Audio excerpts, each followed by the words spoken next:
Hello and welcome to Undivided. I'm Brandi Kruse. Thank you for being here. Thank you for your commitment to giving common sense a comeback. Happy Friday to all of you.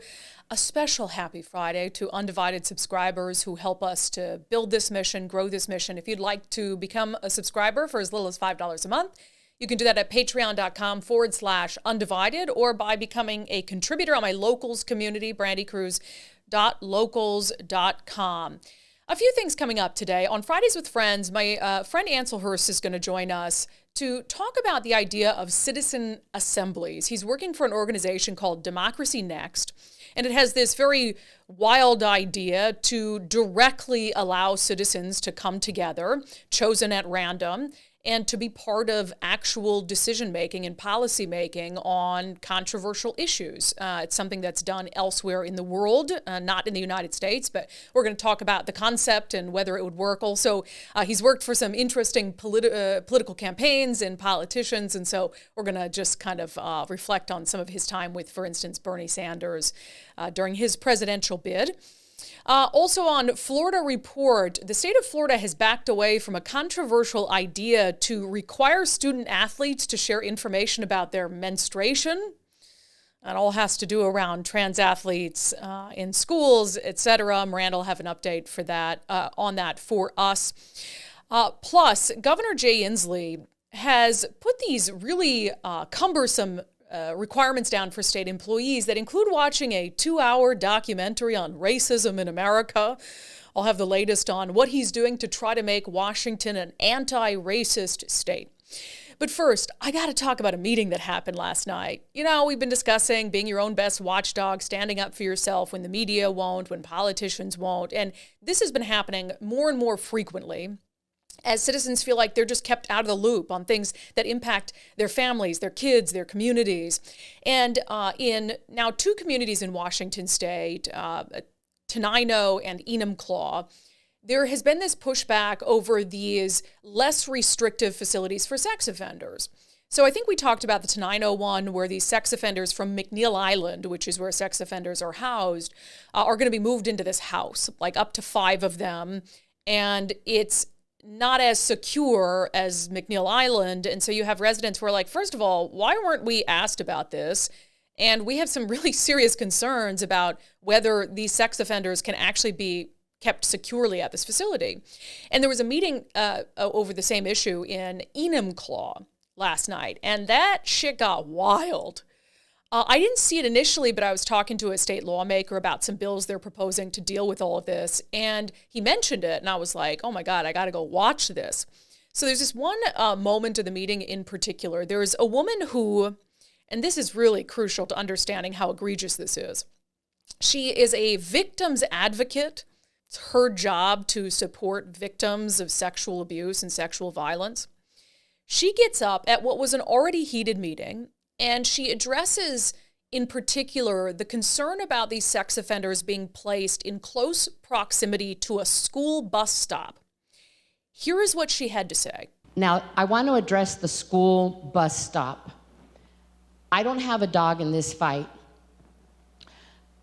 I want the victim's voice to always be heard in whatever scenario I find myself. And Chris Knutson was kind enough. We have done this before in the past. Now, the school bus stops, the windows, and I'm going to simplify this, and y'all might just say, the onus of keeping your kids safe is on you.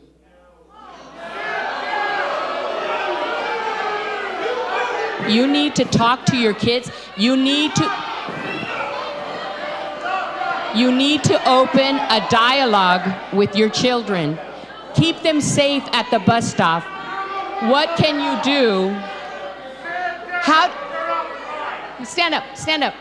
Stand up, the 2 ladies with the bus stop.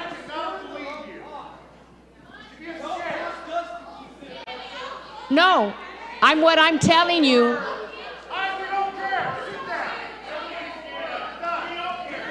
What I'm telling you is talk to your kids before they're getting to the bus stop.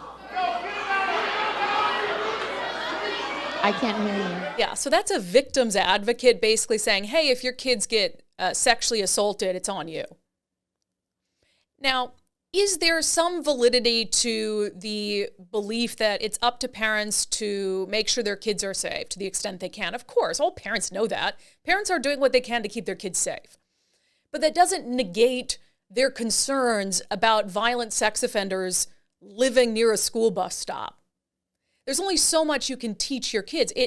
What she did essentially there is victim blaming. And again, as a victim's advocate, she doesn't belong anywhere close to victims.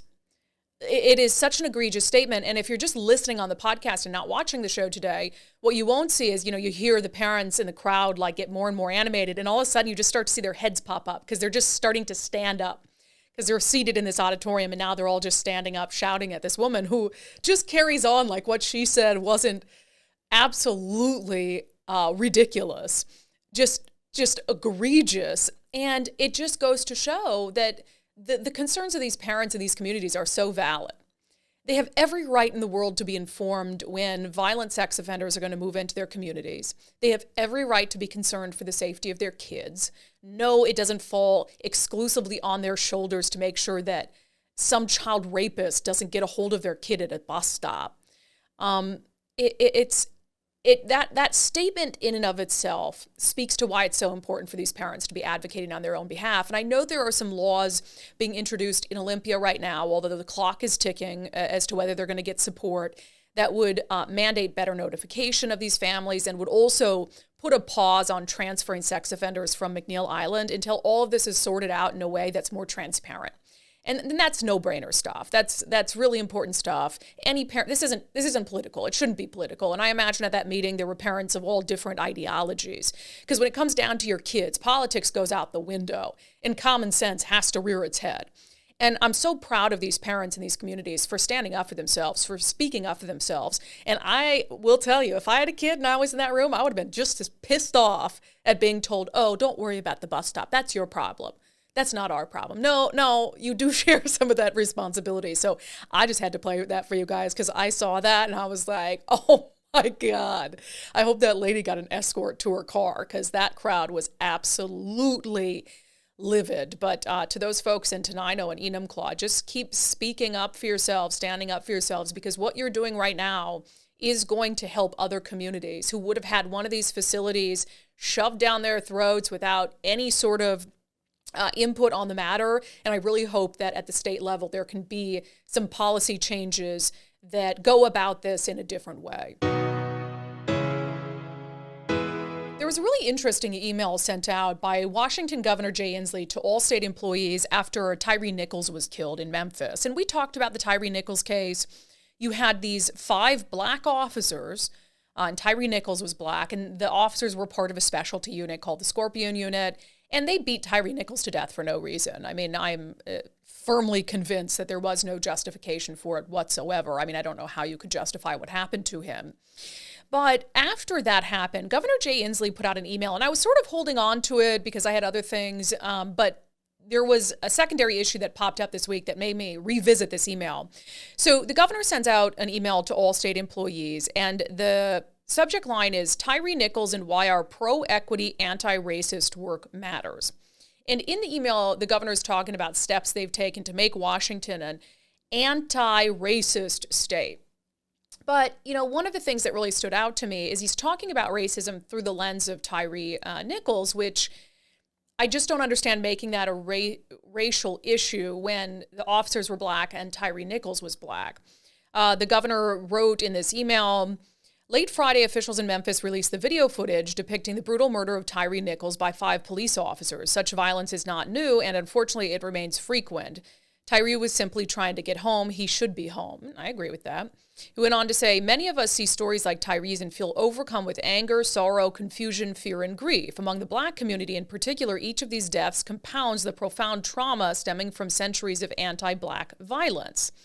But again, and I'm not arguing with the fact that there's been violence against black people in this country for generations. You can't deny that. But when it comes to Tyree Nichols, the people who beat him to death were black.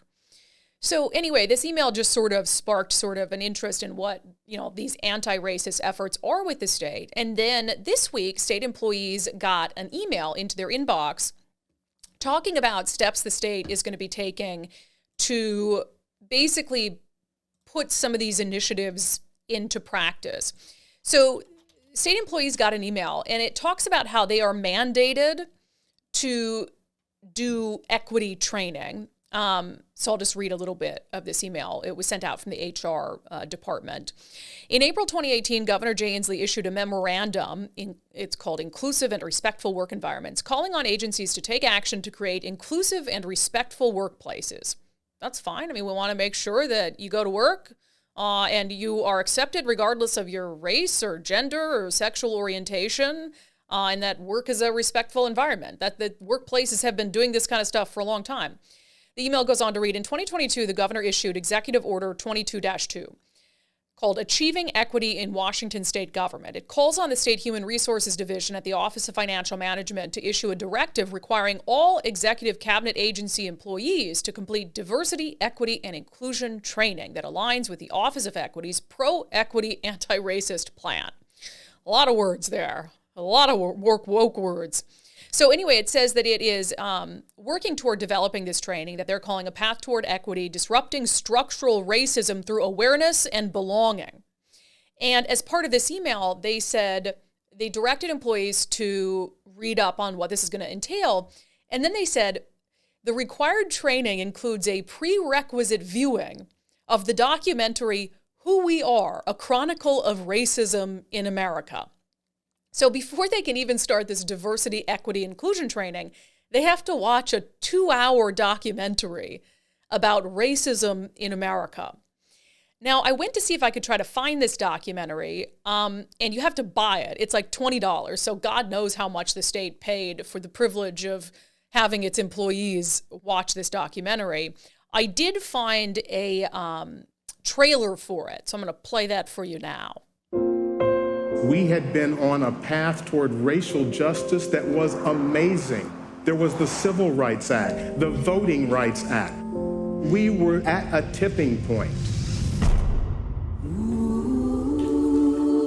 We're 50 years later now. Once again, America is having to look at issues of race dead in the eye, and once again, we are at a tipping point. And the question for all of us in this room is, what are we going to do about it? Well, I'm walking and talking with my mind. If I make the statement to you, America was founded on white supremacy. I'm walking and talking with my mind. You could say, Jeff, that's an extreme statement. And what I would say to you is, don't believe a word I say about it. All you have to do is go look. Slavery had nothing to do with the war because they were treated as family. I don't know if he can be reached, but if no one tries, he definitely won't change. Lynchings took place in this very spot. Everybody needs to know what happened because it's a part of our history, American history. With your mind on freedom. America has demonstrated its greatness time and time again, and America is one of the most racist countries on the face of the earth. Those two things are not mutually exclusive. Well, I'm singing a shadow with my Virginia passed a law, an enslaved person's death while resisting a master is not a felony. Would you look at those words, please, and think about the videos you have seen in the past 10 years? Not fired! It's still not a felony. Sing hallelujah.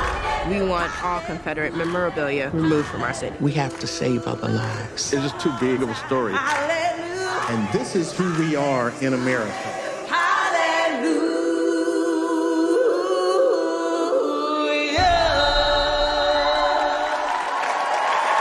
A couple things.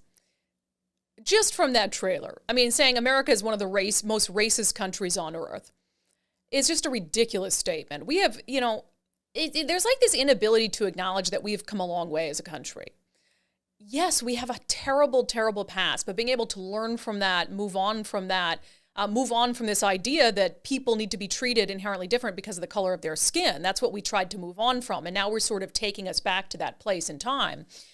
Which is terrifying to me. But also, he's talking to people in this documentary that are in the South holding up Confederate flags. Listen, dude, we're in Washington State. We're in one of the most progressive states in the entire country. For the state to force state employees to watch a 2-hour video, holding up some extreme examples of people waving Confederate flags in the southern states. It's just stupid. And to use them as examples of how, or as like trying to prove your point that we're still racist. Come on. It's just ridiculous. 2 hours. We learn about slavery throughout our lives. People aren't blind to our country's history. And I feel like this is just another way for them to just say, like, white men are bad, white people are bad. And it's just an uncomfortable sentiment in 2023 in the workplace, in a very progressive state with a very progressive workforce. And so the fact that you've got all this time, money, energy being spent on this anti-racist, pro-equity work at the state level, again, is just indicative of government waste. Because I would also argue that if you are someone who is truly racist, and I do believe racist people exist, a 2-hour video training is not going to rid you of that. You're not all of a sudden going to be like, oh, I didn't know about racism and segregation in America. I feel totally different now. No, if you're racist, you're just a bad person. There's no amount of equity training at the state level that is going to fix that. So this is all about making white progressive politicians feel good about themselves. And I think a lot of the equity initiatives, the DEI initiatives, are about that. Making white progressive people feel like, oh, I'm doing my part. No, I mean, racism is very rare in America, in my opinion. We hear examples of it, on the news that are awful. But to suggest America is one of the most racist countries in the world, and to suggest that we need to drive that point home by forcing state employees to watch a 2-hour documentary featuring some crazy people in the South waving Confederate flags is so indicative of what our state chooses to prioritize. Da-da-da! 10 pounds left to go on the Eastside Weight Loss Clinic plan before I'm back to my pre-COVID weight. And you know what? I was just fine with my pre-COVID weight. Felt good, and then apparently I just sat home and ate my feelings during the pandemic because I was so mad about lockdowns and mandates and everything else that came along with it. But as you know, in November, I started the Eastside Weight Loss Clinic plan, lost like 25 pounds in 2 months, and I actually got several text messages today from viewers who have started the program. Somebody told me on Facebook that they started 11 days ago and they're down 10 pounds already. I also heard from a friend of mine who said they just started Eastside Weight Loss and it's working, said things have been so stressful. And when I heard you talk about this program on your podcast, I thought, absolutely yes. And so I'm so glad that some of you have done it and it's working. And like I said, I did a 30-day maintenance period in January, which is required as part of the program. And then if you need to lose more weight, you can start another 60 days. And that's what I'm in right now. So I have a little bit of weight left to go. And then it's about just maintaining it. So for those of you who've heard about it, who've heard me talk about Eastside Weight Loss Clinic, and you're thinking, well, maybe I should try it, just do it. As long as you're confident you can stick to healthier eating. But the nice thing is it's really structured, tells you exactly what to eat, the portion size to eat, and they just help you every step of the way. And you're going to see results fast. If you stick to the program, you can't not see results fast. And so I'm glad I've heard some success stories already from folks who are feeling better in just a really short period of time. So if you'd like to lose your COVID weight like me, or you just want to lose weight that you've been carrying around and you think, why not give it a try? Visit eastsideweightlossclinic.com. That's eastsideweightlossclinic.com. You can schedule time for a free consultation with Dr. Coogan, who'll let you know if the program is right for you. Dr. Ryan Coogan, DC. Results may vary. Today on Fridays with Friends, I got a chance to chat with a friend of mine, Ansel Hers. We met years ago in Seattle. We were both covering the same issues as journalists at City Hall and policing issues. And it's interesting, he went on to work for a couple of very high-profile politicians, who I'm sure you'll know.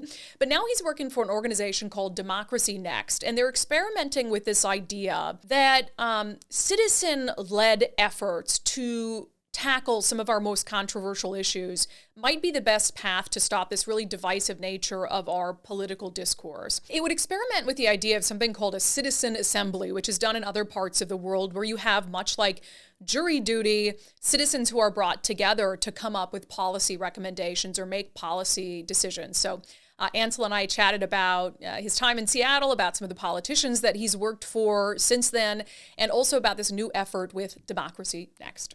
Ansel, welcome to Undivided. Hey, Brandi. It's good to be with you. All the way from Taiwan. Correct. Yes. We're living here for a year or two. We'll see. What brings you over there? It was kind of a family move. My son has been learning Chinese growing up with my wife's family, and so we thought it would be kind of an interesting experience to live here and have him learn the language natively kind of while he's young. And so he's basically within a week of like getting here and starting school, he was like practically fluent in Chinese, which is kind of mind-boggling to witness, even though you kind of expect it. So yeah, and it's a great place in a lot of different ways. So that's an awesome experience to have as a kid, but also a really interesting time politically to be living in Taiwan. Yeah, I mean, I know that most of the kind of American news that we get about Taiwan is about the threat from China, right? And, you know, the prospect of like an invasion. The thing is, when you get here, people have been living with this kind of possible threat for decades now. And it's just kind of, it's a little bit like global warming in that way, if you, you know, consider global warming a threat. And so they're just kind of used to it, right? And it's not something that like everyone's worried about every day. There are fighter jets that do like practice drills overhead where we live. So that's kind of like a daily reminder that it's a thing. But yeah, it's just an interesting place, and it's a very, I would say, you know, harmonious society in a lot of ways. And obviously you can go, you know, down different layers of that, and maybe that's kind of just an initial impression. I haven't been here that long, but you know, if you ever get the chance to visit, I do recommend it. It's also the place where bubble tea was invented. So very cool. Yeah, awesome experience. I as a kid, that would have been so cool to live abroad and to learn a different language so young. So that's awesome. I was kind of, it's interesting. So you had reached out to me and sent me a DM on Twitter saying, hey, would love to come on your show and just talk politics. And I think it's fair to say that there's a lot of daylight between our political views. Is that fair? I would assume so. I mean, but I also think part of the reason I wanted to come on is because I think sometimes the daylight that we perceive is kind of gets magnified over social media, because I mean, I've only ever been in the same room with you, like maybe a few times at some press conferences and things like that.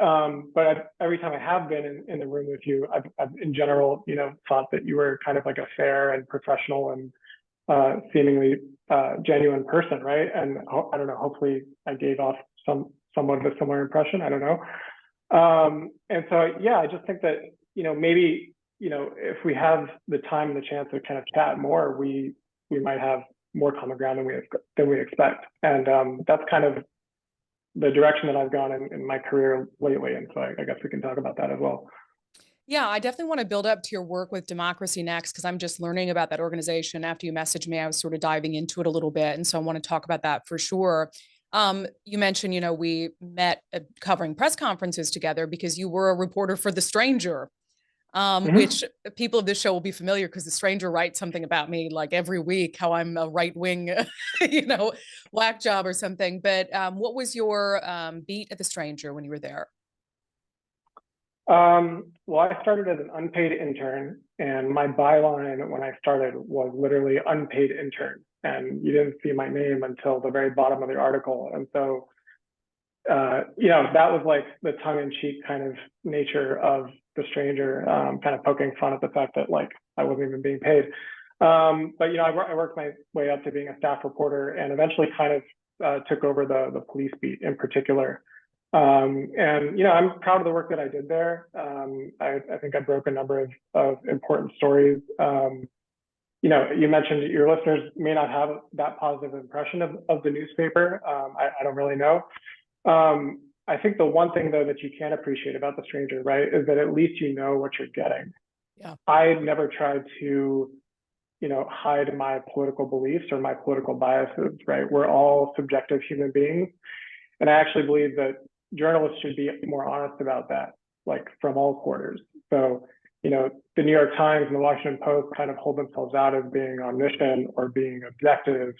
You know, they're so fair. I don't think that's true. I think they've all got their biases. through, who their sources are, who they, what stories they pursue, what stories they don't pursue.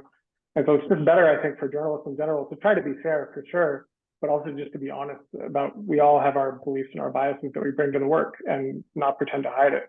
And I think maybe you've kind of gone in that direction since leaving corporate TV, and I think that's a good thing. I think readers can appreciate and listeners can appreciate that we're all human beings. We're all going to make mistakes. We all have our own ideas, and we bring those with us everywhere we go. And journalists aren't above that.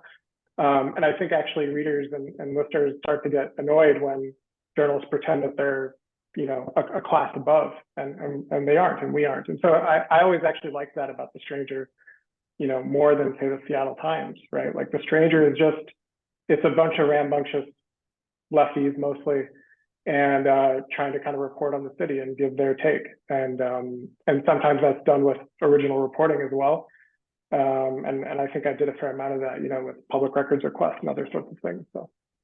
Yeah, and it is a fair point, and it's kind of similar to my point that I've made over and over about Shama Sawant.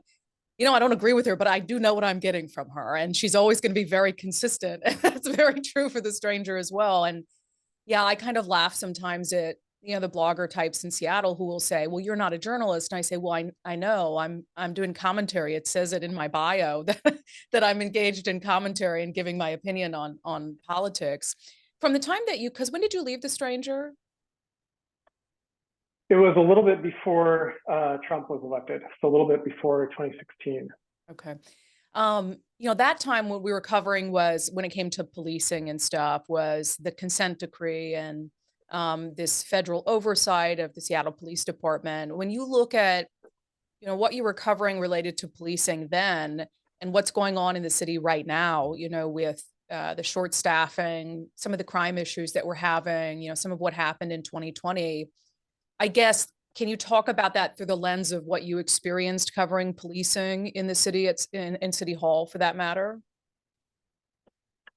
Yeah, I mean, this isn't my beat anymore, right? So I have to confess I'm a little bit more out of the loop than I guess I used to be. But I would say, just kind of from afar, what I was covering in the day-to-day really was the DOJ consent decree process, right? That was what was kind of dominating the headlines when I was a reporter on this subject. And, it was like Ed Murray and Kathleen O'Toole. And there was a point at which Loretta Lynch, the Attorney General under Obama, came to Seattle, held this press conference, and declared that basically all these reforms under the DOJ had been an incredible success and that they were just a model for the nation, right? And basically, like, everything's hunky-dory. Everything is like on track. This is great. And then sure enough, I think it was the next summer or maybe the summer after that, the Black Lives Matter kind of protests broke out, and all that stuff just seemed to kind of go out the window, right? I don't think the idea that like there was trust that had been rebuilt or that a corner had been turned, I think just kind of got swept away in all of that. And I just think that speaks to actually what I always felt as a reporter, which was that the reforms were quite hollow and didn't really change the fundamental kind of culture issues that I think perhaps still exist at SPD. And, I'm not somebody who really thinks that that's an issue with individual officers so much as it's more of a system problem. And I think that the changes that are required probably need to go further and need to be deeper than they ever were. Yeah, and I'm I get called a bootlicker a lot, but I just tend to give, I guess, law enforcement the benefit of the doubt because I know their jobs are very difficult, but it doesn't mean that I want them to have, free pass and a free reign to do whatever they please. I think we saw in Memphis what happens when law enforcement gets free pass and free reign to do whatever they please. But, you mentioned the word hollow with the reforms. I think from my perspective, I saw a lot of the protests as being a little bit hollow. Like, I love a good First Amendment, but in 2020, when we saw people using George Floyd's death to loot businesses downtown or, the autonomous zone on Capitol Hill, I just saw politicians giving into really unreasonable behavior and vilifying the police over unreasonable behavior. And so it's interesting to kind of think about my perspective of that and someone else's perspective of that being more of an issue with the police than of the behavior of rioters on the street. Yeah, I mean, I can't speak for any of the protesters or any of the politicians. I mean, you mentioned Thomas DeWant earlier, and I think it's really interesting that he actually was he was the only council member to vote against ratifying the contract with SPOG, the police union, the big police union in Seattle, about a year before Chaz and CHOP and all this stuff, right? She's the only one to vote against it. All the other ones voted for it. And then when the protests happened, all those other council members flipped. And so I think that politicians respond to protest. And I don't know, your take on the rioters may be different than mine. I think many of the protesters were peaceful, right? And so I'm never one to sort of get into like trying to conflate or assign blame.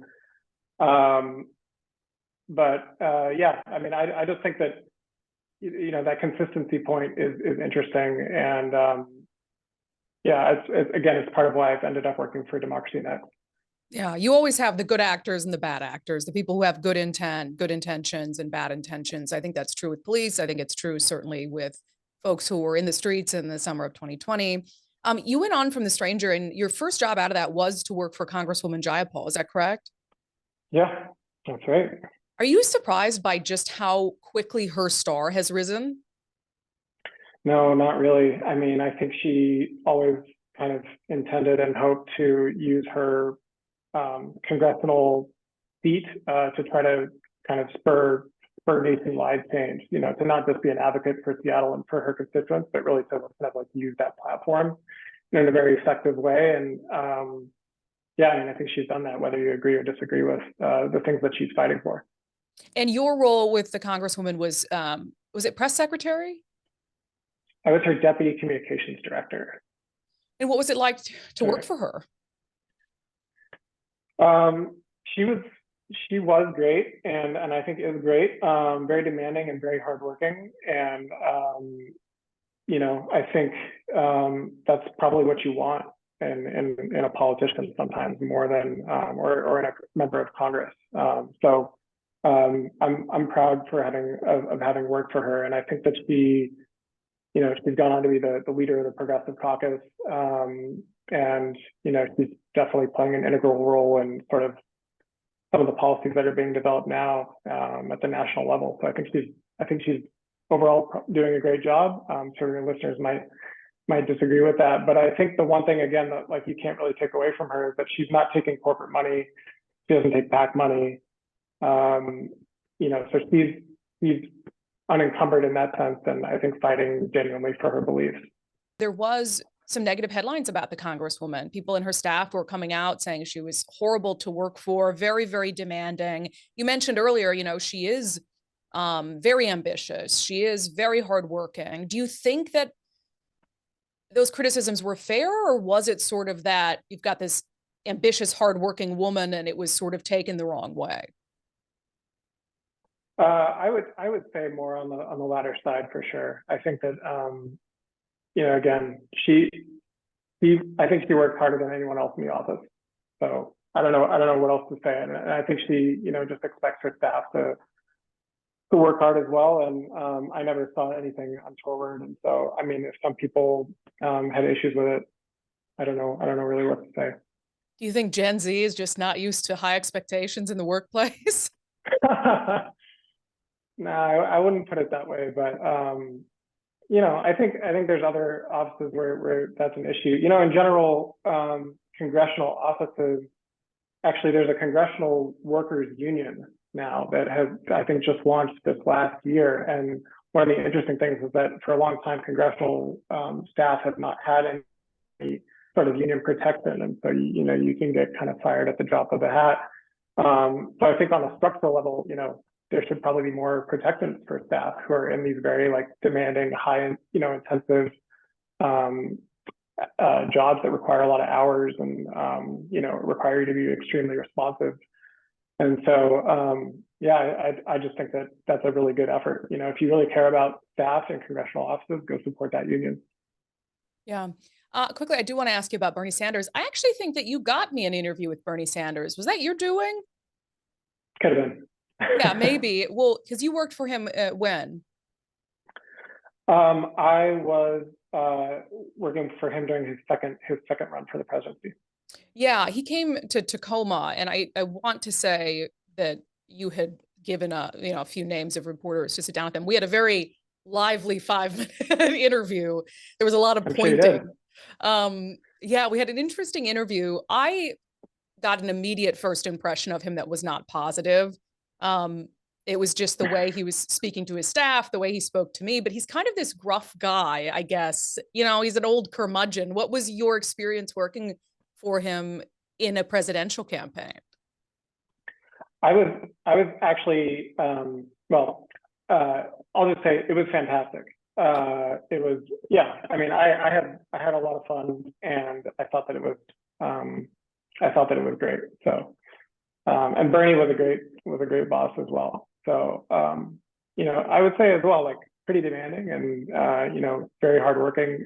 People who are close to him will tell you that, you know, they're incredibly surprised that somebody of like that age has as much energy as he has. So yeah, he always just wanted kind of ideas from his staff, and, you know, whatever kind of struck him as a good idea, he wanted to go for. And he also really saw social media as kind of one of his connections to people, and he really cared about communicating effectively through social media to try to, you know, have that kind of line to the American people, kind of in the way that I think like FDR did the fireside chat, you know, back in the day. So it was really fun. It was a good experience. Yeah, it just shows you. I mean, first impressions are one thing, and he is just, is it fair to say he can be a little bit of a curmudgeon? Oh, for sure. I mean, he went to the New York Times editorial board, and I think in their endorsement interview with them, with him, he said, "I don't do birthdays. Like, I just don't. You know, people want me to call and wish them a happy birthday. I don't do it. You know." So it's like, I don't know. You got to love that authenticity, right?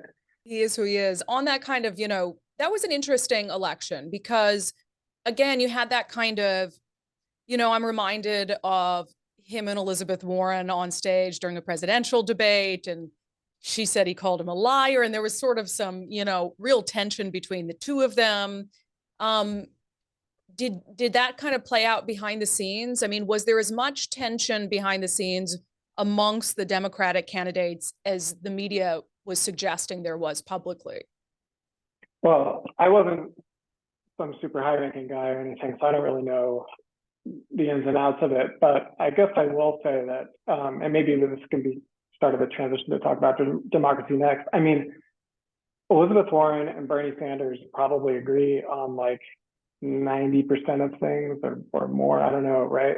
They're both kind of the progressive left, and you know, the way that the primary system in the election pitted those two camps against each other was really toxic in a way, and I think that's kind of what we see writ large. You know, not just on the Democratic side, but I know that, you know, there's internecine fights on the Republican side as well, right? Marjorie Taylor Greene is standing with Kevin McCarthy, Matt Gaetz isn't, you know, who's acting in good faith, who isn't, and you know, one minute they're allies, 1 minute they're not, and so that's kind of the high stakes game that the system forces us into, and I'm kind of interested in trying to figure out some ways out of that. Because yeah, I mean, I knew people who worked for Elizabeth Warren, really great people, but at that kind of push and shove moment where you know, ultimately somebody's going to be the winner, it does create that kind of like toxic kind of feeling, and it's not good. It's just, I think that's why people are kind of disgusted with politics, to be honest, because it just comes down to this like fight for power, and sometimes it can be very demoralizing, and I don't think it feels good as a human being sometimes. Yeah, and that's a great segue into Democracy Next, because this is where you and I, whatever political disagreements we have, are in total agreement on. I just don't think the system is working for people. I think it has become incredibly toxic. And it's one of the reasons I just refuse to identify with either political party. So what is Democracy Next? Democracy Next is a nonprofit that is based in Paris. And I just joined as a communications director this past year. It was just founded by two former analysts and researchers from the OECD, which is kind of an adjacent body to the United Nations. And they have been doing all this research on deliberative democracy and citizens assemblies. And I know those are probably like perhaps new words that people haven't heard so much. But what those are basically, they're almost like juries. So a citizens assembly is where a group of people are randomly selected from the public. If you're just sort of a citizen who, is in the census, you can be randomly selected. And then if you want to do it, you're brought into a room. You're basically asked to examine an issue and come up with some policy recommendations on, what should we do about this? And so this has been done all over the world. It's been done in Ireland. It's been done in Mongolia, South Korea, Belgium, all over the place. And it kind of harkens back to what democracy really is. So if you look at the root of the word, right, it comes from ancient Greece and it means rule by people. And so not to be a total nerd on this stuff, but like in ancient Athens, this is what democracy meant. It meant randomly selecting from among the public and having everybody come together into an assembly and make decisions together. And the Greeks were actually kind of against elections because elections necessarily concentrate power in such few hands. And they also self-select for these really kind of charismatic, sometimes manipulative people. I think if you spend time around political candidates, you kind of start to see that trend. And so I'm really interested in a citizens assembly, whether it's in Seattle or anywhere else, because I think it has the ability, and this has been shown through data and research, to overcome a lot of the polarization that we see, the toxicity that we see, and really kind of give power back to ordinary people.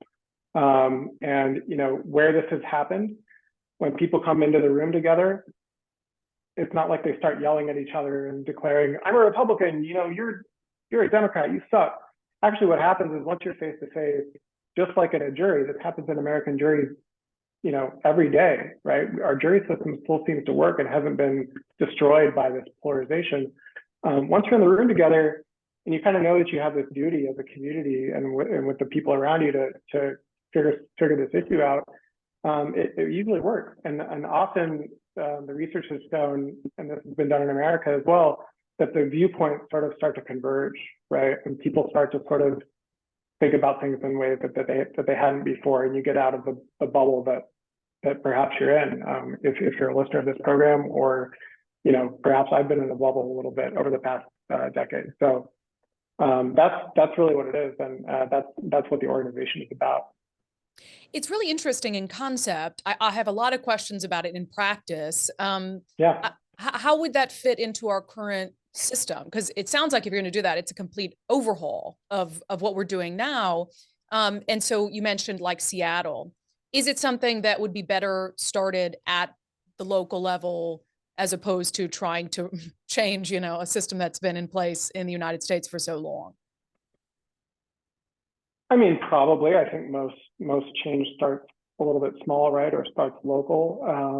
So I think if Seattle is interested in these ideas, maybe with all the turnover in the city council, there's kind of an opening for this. I think that's great. So I don't know that this sort of system can be implemented at the national level overnight. I think what Democracy Next is about, and what I'm sort of trying to do, is just kind of get the idea out there a little bit more. And if a community wants to try it and do it, I think there's quite a bit of evidence to show that it's worth doing, and that it. So in Ireland, for example, they had these long-running controversies over abortion and gay marriage, and famously sort of Catholic country, and again, people were kind of in these camps, and then they decided to empower a citizens assembly to look at look at both issues. Citizens Assembly of about 100 Irish people looked at it for a number of months. They brought in different people, healthcare providers, religious leaders, bishops, all kinds of folks. Ultimately, they decided that they felt like this sort of like outright ban on abortion should be scaled back. And then their recommendation that they came to was that it was a majority of the assembly participants. That recommendation was then put to referendum, right? It was put to the whole population of Ireland, and the whole population ratified it. And that was sort of the start of what the Secretary General to the Irish President, who's on Democracy Next board, that was the start of what he says is kind of the transformation of Irish politics. And they now use these citizens' assemblies on all kinds of issues to sort of give citizens a chance to actually get involved directly, and then kind of look at the issue, fairly dispassionately. And you can actually go watch the videos of some of these sessions online, and you see people really getting invested in it, and in a really kind of constructive way. So I'm sure you've got a million practical questions, and it kind of sounds, I think we've become really cynical, but I think, again, like the experience of these assemblies being run in so many different places has shown us that it actually does work. Yeah, it sounds more feasible to me when it is those individual issue level things. Like it's not, this is replacing the current system of government, but it's, hey, we've got this issue that's really hard to figure out where to land on. Let's get a bunch of citizens in the room to brainstorm. I hate like panels and stuff, but the thing I hate about panels, like they're considering one in Washington State, a 19-person panel to study police pursuits, is that it's people appointed by politicians. And to me, I'm like, well, the politicians should just do it then if they're going to pick the people to put on this panel. So you're saying that this would be like, I'm with you on that. Amongst registered voters? Yeah, I think in most places this has been done, I believe, with census data. But I mean, to be honest, I'm not really a full-on expert on this stuff yet. The person who is an expert is actually one of the founders of Democracy Next. Her name is Claudia Schwalbe, and she has both done a lot of research and also helped design some of these assemblies that are actually active in different places. And she's coming to Seattle on March 3rd, so I'll just mention that now. And so, in terms of kind of the logistics of how it's done, how is the random selection done, she can answer questions on all of that, I think, quite effectively. And if people want to go to that, can you give the info again? Yeah, so the talk is going to be at Town Hall on March 3rd at 7:30 p.m. And I think we're hoping to have you perhaps join us because we're again trying to, again, for me, one of the big things about this is that it has been shown to reduce polarization. It has been shown to, it's a way to overcome this kind of idea that I'm on a different side from you, Brandi, or that, all of your listeners are only conservative and they can't talk to other people, or all the people in Seattle are the enemy because they think a certain way. Like it's really an attempt to start to get out of that. And so, that is the hope is that, both you and maybe somebody who's seen as sort of being from more the liberal or the left side can join us in the conversation. Yeah, and I'll certainly, if it's something I'm able to make happen, I told you I need to check my schedule for that day, but I'll definitely let folks know and repost the time and the place and all that. So Ansel, this has been really interesting. It's nice to catch up. I know it's like, as we tape this, like midnight where you are, so we'll let you go to sleep, but thanks for being here. Yeah, absolutely. Thanks for having me, Brandi. It's Friday. That means it's time to check in with my sister Miranda. It is our segment, Florida Report. It's not even controversial anymore. People know in Florida their freedoms are going to be respected. Hello, sister dearest.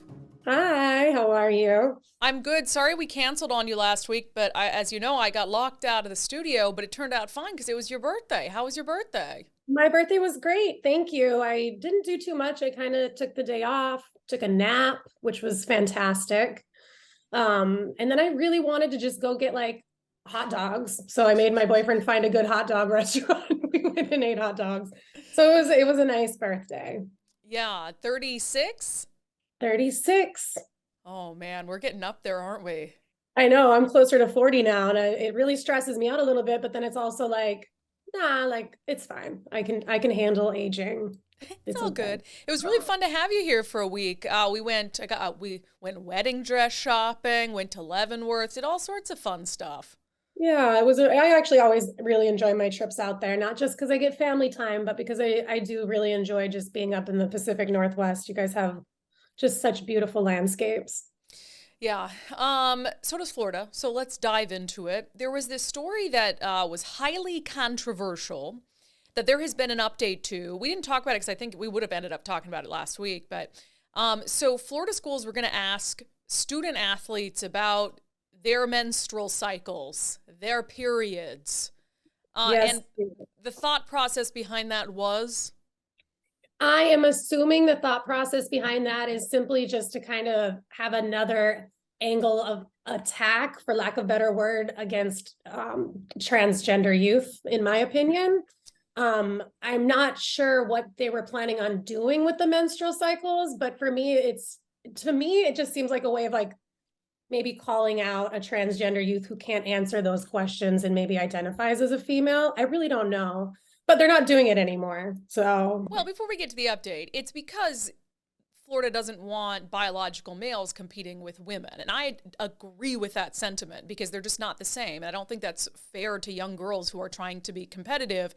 I absolutely don't agree with going about it that way, making biological women talk to their school about their menstrual cycle. That's just weird. So as you said, there's an update here. They're not doing it anymore.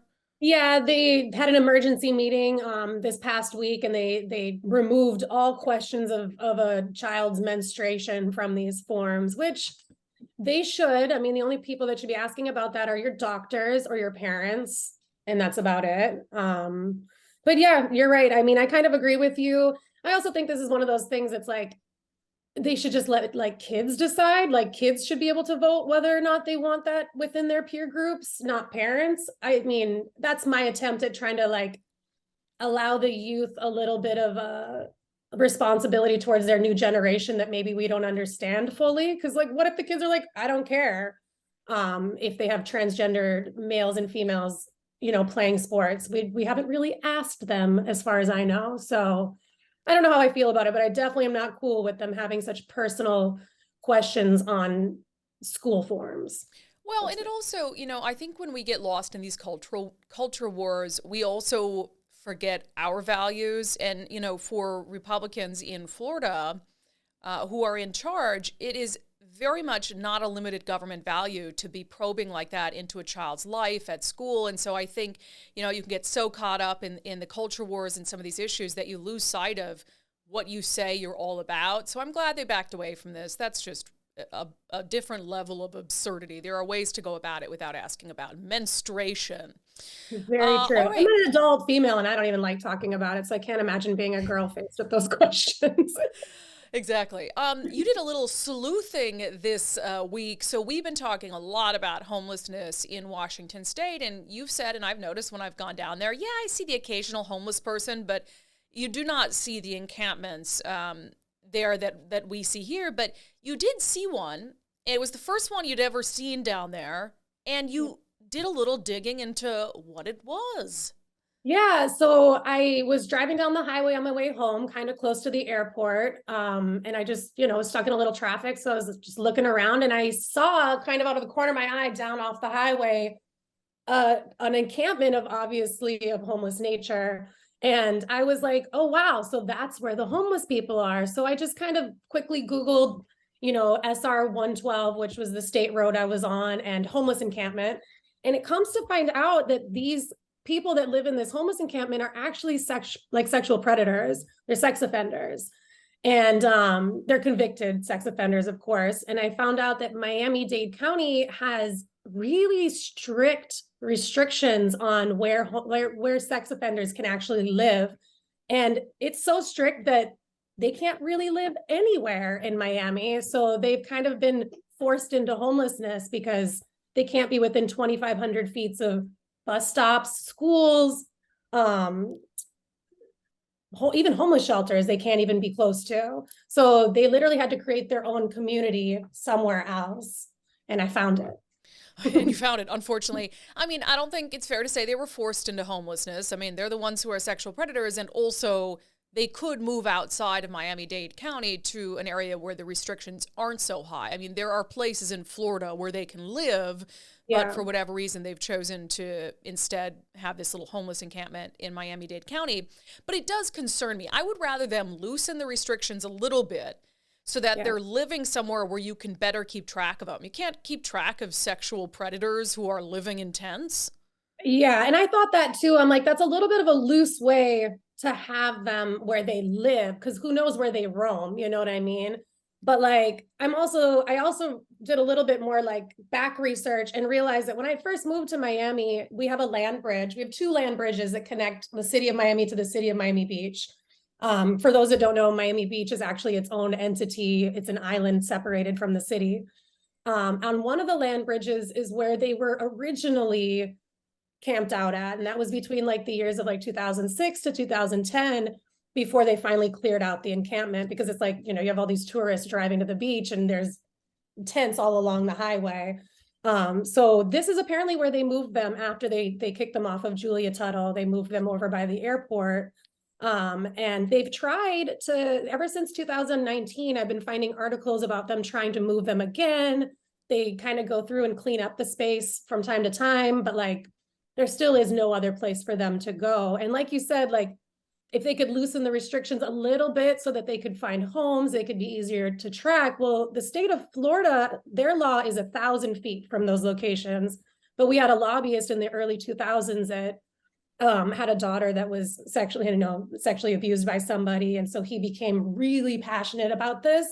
And he created this new restriction of 2,500 feet, which really puts them in a position that there is absolutely nowhere to live in a city so densely populated as Miami. Yeah, and it's challenging. You know, we're having our own debate here about the housing of some sex offenders on the outskirts of a relatively small community near the capital city of Olympia. And it is this kind of push and pull between, okay, if somebody's been convicted, they've served their time, we need to make sure that they have some capacity to be able to live a more productive life moving forward. But when you're talking about people who are sexually violent predators, that's a behavior that isn't going to change. And so I understand having a lot of restrictions for them, but is it so much so that you make it impossible for them to improve their lives? And that's what it sounds like is happening down there, which I don't particularly agree with either. Interesting stuff. Miranda, out doing the deep dives into homelessness, what little exists of it in Miami. You know, I do what I can. I'm assuming they all come up to you guys, because like I really don't see very many homeless people. I know they're here, and I do see them like sleeping on the sidewalk from time to time, but they're never allowed to stick around for too long. Where they can set up a whole home with like a garage and stuff, like I see in some of your encampments. They live like some pretty interesting lives out there in Seattle as homeless, or what do you guys call them out there? Not homeless. Unhoused people experiencing homelessness. Yeah. And sometimes I feel bad saying homeless, because it does seem like a little bit of a mean way to explain people. But yeah, unhoused persons. Yeah. I mean, when you can be so comfortable being homeless in a place that you build a 3-story structure in a park, there's a problem. And that has happened here. That's a little rough. They should go build Airbnbs in the woods and like make some money or something if they're that good at architecture. Little tiny house. All right, Miranda, good stuff. Happy belated birthday. Thank you. It's good to see you guys again. It's not even controversial anymore. People know in Florida their freedoms are going to be respected.